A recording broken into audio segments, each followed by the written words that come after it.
I'm going to do it, and that's a lot of the what I'm saying. As long as you're not harming anybody else doing what you want to do, go and do it.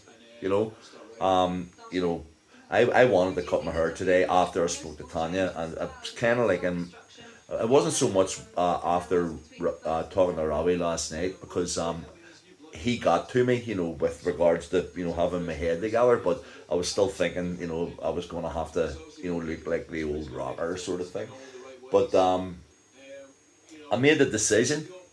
I went, whacked it off, got the cold or the hot towel over the face, and Apple's going to obviously get a few more quid every month, because I'll be there twice a month, and I feel brilliant. I really feel brilliant. Feel much better than I have done over the last. I think it's also like a sort of a like just a little building process. So one thing adds to the next, adds to the next, adds to the next.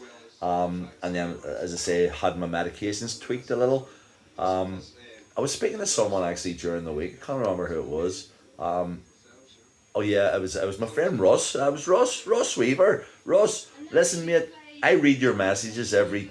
If I don't respond to them, it's not because I don't want to.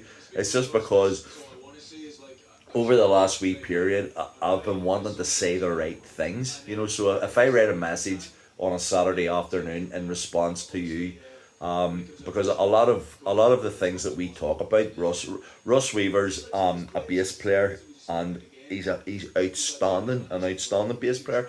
He lives over in the Midlands, and he has a band called Agincourt, and he's a fantastic guy, But he associated himself with Storm Zone, and we were really pleased to associate ourselves with him. And whenever we went over to support Saxon, Russ basically organised the whole thing, hotels and stuff. But we sort of lost contact for a wee while. Obviously, after the Storm Zone thing, kind of went on to like a being put onto like that blue shelf there. We stopped talking, because he knew himself that he didn't want to interfere, didn't want to find out, the dirt, on anybody. Fair play to him. But Russ is an absolute gentleman. But the thing about it is that 90% of Russ, 90% of our conversations, sort of, relate to the past. Um, and we're sure, for sure, severe loss, because we both lost brothers. Um, we've both been there as far as the music's concerned. Um, and funnily enough, there's Russ cut his hair. Russ had long blonde hair, whacked it off. But I couldn't reply properly because I was in the middle of this little sort of period of trying to work out if I wanted to rely on the past or whether I wanted to sort of just focus more on the future. So anybody, I mean, your Russ wasn't the only one. There were a lot of people, sort of contacting me about the good old days, and the good old days, and the good old days. And I'm trying to, I'm trying to make today the good nowadays, not the good old days, and looking forward to being sort of really productive in the future. Because if everybody looks back, it means that something's kind of nearly looking on something as being over. And that's my career in the music business is far from over. In fact, I think the best, the absolute best times are yet to come. Um, so Russ, forgive me, but I promise you, whenever if you message me this week or this weekend, now that I've kind of got this out of my system and I've explained to you, why I've sort of been holding back a little. I know that you're one man, a gentleman that'll understand, and believe me, when I'm gonna go over to the Midlands. I'm gonna visit you. I'm gonna spend time with you, and we'll go to that Indian banquet uh, sort of all you can eat place again, and because that was unbelievable. But anyway, that's as I say, forget about the past, except if it's something that you can use to be positive and be productive about, and look ahead to the future and do whatever you want in life as long as it doesn't hurt anybody else. Okay? So that's that wee part finished. Isn't that crazy that like there's nearly 30 minutes or whatever of a vlog, and that was basically the introduction. Because people are sort of thinking, John, you're going to run out of things to say. I will no, I will never run out of things to say, because even if it's good, because a lot of that a lot of my vlogs are to do with sort of contradictory to what I've just said there, with regards to looking on the past. But basically, what I'm doing is I'm bringing the past, trying to make them entertaining, in a way for people to listen to it as like little stories. And then, as I say, there's the blue shelf. Putting them on that, they're done. It's gone.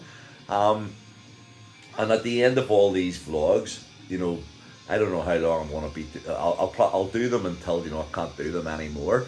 But at the end of them all, there's the book. If anybody wants to, write a not an write a biography of a Hallion from Belfast. All the information's there. They just got to take the videos and just write it all down. And the beauty about it all is that it's all real, you know. But so I hope you're all prepared for Christmas. I love Christmas. I know that you hear these people sort of going, "Oh, I wish it was all over," and whatever. But you're just wishing your life away. It's going to happen anyway, whether you want it to be over or not. And it's not going to be over, So embrace it and love it. As a musician, I'm kind of fortunate, because I can kind of look on it as being, a period of time where my services are required more, because more people are wanting to have a party, and they want entertainment, and they want some Christmas songs and stuff. And so, to that extent, because JJ's actually staying with his mum on Christmas Eve, because he wants to wake up with his wee brother on Christmas morning. So on Christmas Eve night, I'm gonna go and do a gig. If Colin, Mr. Beckinsale, has one. I did one last year. I was in the Mountain View Tavern. So it's nothing to me. I just look on. It's same with Old Year's Night.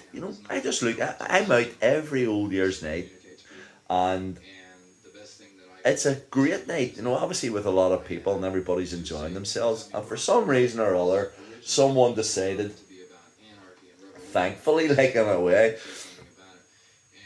that entertainers performing on Old Year's Night should be paid like twice or three times, because they can't be with their families, to celebrate the new year. It's just another night for me, if I'm booked to do a gig, because I just look on a gig as being a gig, and if on Old Year's Night Colin sends me somewhere and I get 300 quid, instead of 150 or whatever, I go, happy days, but I would be happy enough, with the, with less money, just as long as I was getting, I'm able to turn around and say, well, I'm still able to earn, a crust, but yeah, so I'm gonna be busy, but